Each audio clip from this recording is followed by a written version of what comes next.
daughter, Julia, but she had died while giving birth.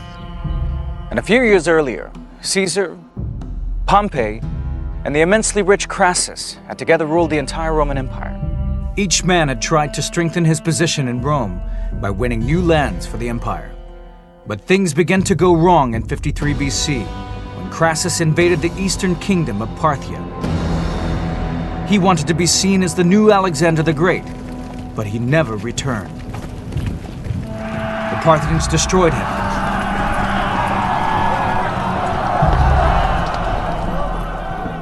He lost his army, his son, and his own life at the Battle of Carrhae. Meanwhile, Caesar, a brilliant general, had been winning victory after victory in Gaul, modern-day France.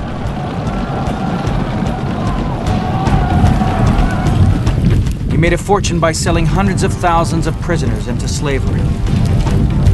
He had charisma. He had the ability to make himself admired by men and loved by women. And he had a burning desire to expand his military reputation. Caesar is someone you either love or hate. Caesar attracts tremendous affection from his men. He has innovative policies, such as saying that he doesn't mind what his soldiers do when they're off duty, as long as they're good in battle. Caesar became rich from the spoils of war and wanted to return and govern Rome. But Pompey was already doing just that. He had been made a consul, one of two men elected each year to govern Rome. The 57-year-old general had also had an impressive military career. He had been tremendously successful in the East, where he had added vast lands to the empire and founded cities and towns before returning to Rome as the people's hero. He had fought in Spain, he fought against Spartacus, but his most outstanding victories were in the East. He was sent off to clear the seas of piracy, and he did it in 3 months. And that was astonishing to Rome. So that he had, coming back to Rome at the end of the 60s, a reputation as Rome's greatest general. Pompey was the elder statesman, the military elder statesman of the Republic. Pompey was well aware of Caesar's ambition, but Caesar was far away in Gaul, and he didn't consider him an immediate threat. Also, Roman law forbade any general from entering Italy with his army. Pompey appeared to be holding all the cards, but he was still worried. Caesar's popularity was growing daily with tales of his extraordinary victories across Gaul. But then he declared he would rather be the first man in a village than the second man in Rome. He wanted to be elected consul, just like Pompey. He was hugely popular with the ordinary people of Rome, organizing feasts and entertainments. He spent freely. His gladiators fought in silver armor. He had it, and he flaunted it. And he was ruthless. When he was 22, Caesar was captured and held hostage by pirates. They released him when he paid a ransom, and Caesar immediately set off after the pirates. When he captured them, he crucified them and cut their throats. But he had a strong bond with his legions. He campaigned for his veterans to be given farmland when they retired, and addressed all of his soldiers as comrades. But Caesar wins not just loyalty, not just respect, but love from his men. And that, I think, is, in the end, what tips the balance between him and Pompey. Now covered in victory honors, Caesar decided to go for broke. He marched his legions down through Gaul to the Italian border marked by the river Rubicon. The boundary of Italy, beyond which you were not supposed to bring your armies because of the danger of civil strife and so on, was a small river, the Rubicon River, in northern Italy. 11th January 49 BC, he crossed the Rubicon and entered Italy with his army. He had broken Roman law. There was no turning back. That was an act of treason. It's as simple as that. A few days later, Pompey fled Rome and prepared for civil war. Caesar marched down through Italy, defeating all who tried to stop him. soldiers had come through the wars in Gaul and were at the peak of fighting fitness. Pompey gathered his legions at Brindisi, put them on ships, and sailed for Macedonia. The east was where he had made his name. There he could count on help and support. Caesar had no fleet, and it was more than a year later before he could follow with an army and face Pompey at Pharsalus. The stakes could not have been higher. The winner will control the whole Roman Empire.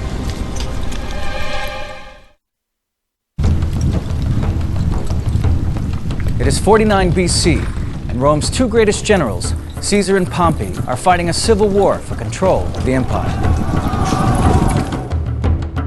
Caesar had 22,000 legionaries against Pompey's 45,000. He was outnumbered 2-1, but his troops were battle-hardened. They were veterans who had fought in Gaul. Pompey had placed his troops on high ground overlooking the sea so that he could bring in supplies.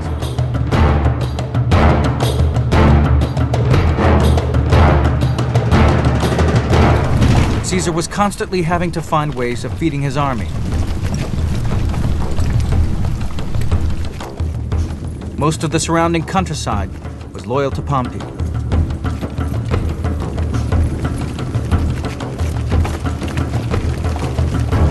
Warfare at this period was dominated by two main imperatives. First of all, don't lose in battle. And secondly, don't let your army be starved into surrender. Pompey set up his camp by those trees on that distant hill, where he could see Caesar's tents here, about 3 miles away.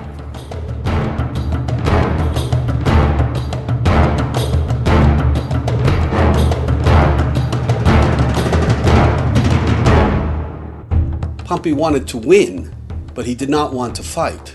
He felt that Caesar's troops were tired, they were hungry, they were malnourished, that eventually he could win without a fixed battle. As one army broke camp, the other would follow and shadow it.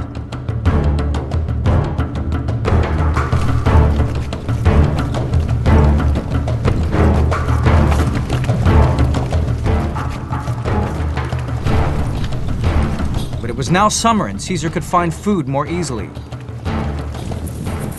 Pompey's advisors urged him to finish Caesar off before he grew stronger. Pompey's men, if they're being held back, will start to think, what's wrong with us? Why aren't we the equal of these people whom we outnumber? What's wrong with our general if he won't trust us to fight? So in the end, Pompey is convinced by these arguments. On 9th August in 48 BC, Pompey's troops moved down from the high ground and drew up in battle order on a flat plain at Pharsalus.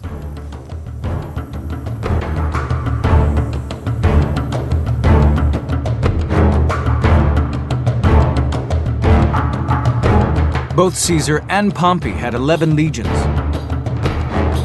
But Caesar's legions totaled only 22,000 men, supported by 1,000 cavalry.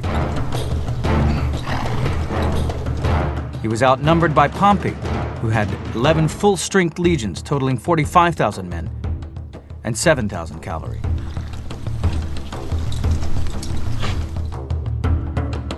A Roman legion contained roughly 4,000 men. This was divided into 10 cohorts. The cohorts were in turn divided into 6 centuries, each containing 80 men. Each century was led by a centurion, the key soldier on the Roman battlefield. Caesar knew all of his centurions by name. The centurions in the Roman army were in a unique position. They were the backbone of the army. The centurions were trained and were picked for men who would stand their ground no matter what. Each man carried a 3/4 length curved shield with a brass boss at its center.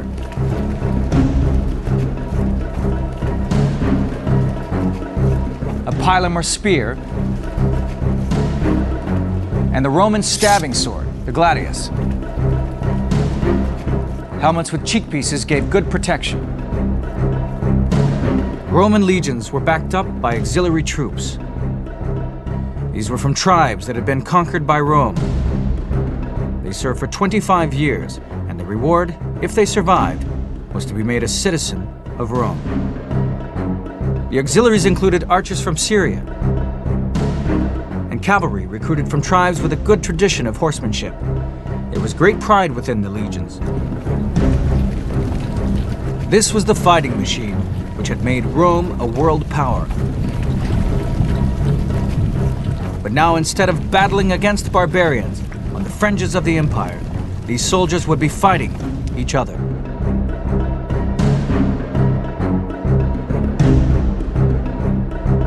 This meant that in the heat of the battle, it was difficult to identify the enemy. Everyone was dressed the same.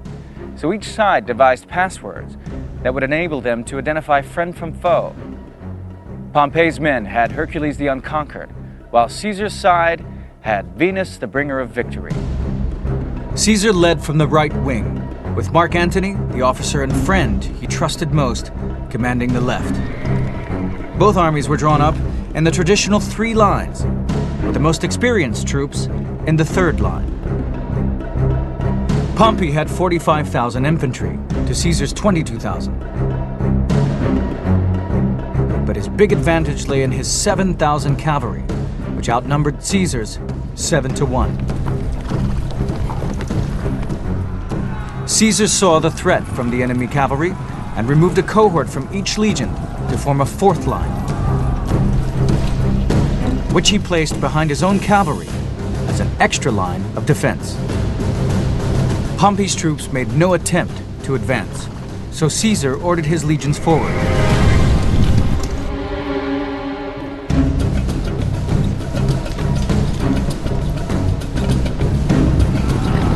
At that moment, Pompey's cavalry charged Caesar's cavalry, driving them back in disarray.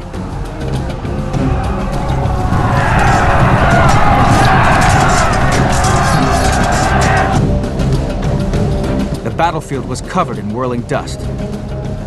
Archers and slingers ran in behind the cavalry and began to pelt Caesar's flank. The stones and arrows rained in.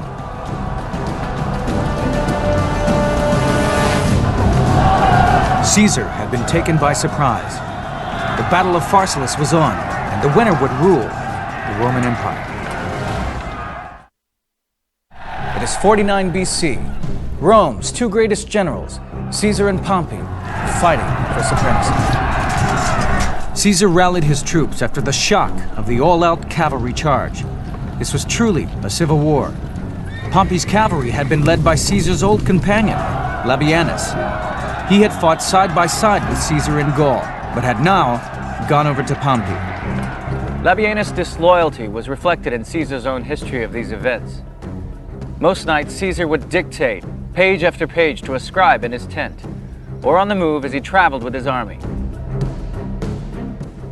In Caesar's history of the war in Gaul, Labienus is a brave and loyal commander.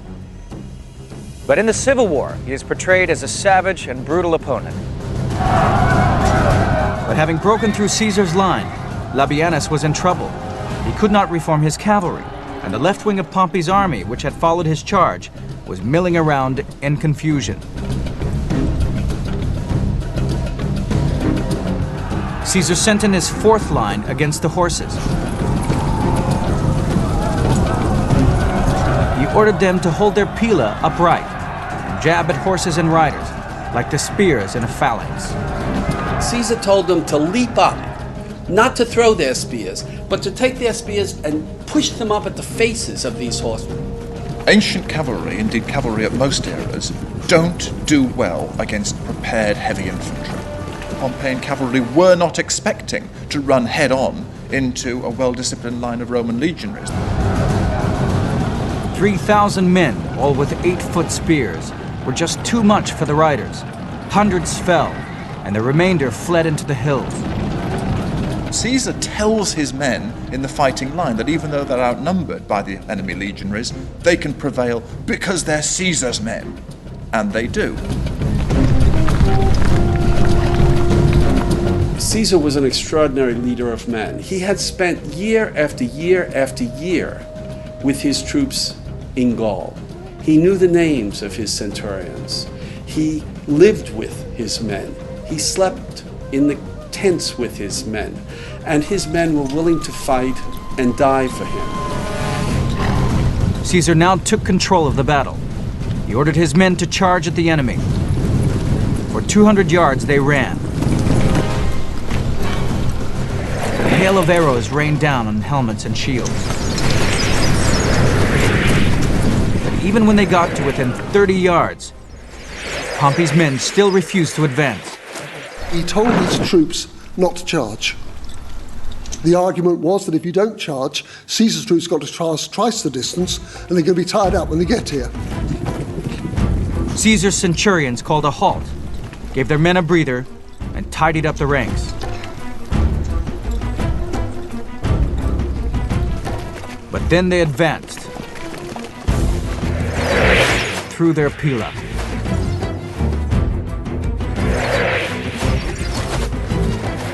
Pompey's army returned the volleys. Javelins flew from both armies at point-blank range. Both ranks collided, but they were evenly matched. Pompey's line held. It was a battle like no other, with opponents asking one another to get news of their fate back to their families.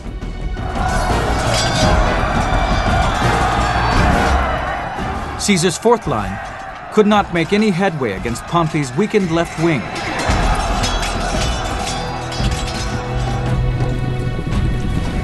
But then he ordered in his third line, which contained his most battle-hardened troops. Pompey's left wing broke completely, and standing in the center of his army, he saw his remaining legionaries turn and run.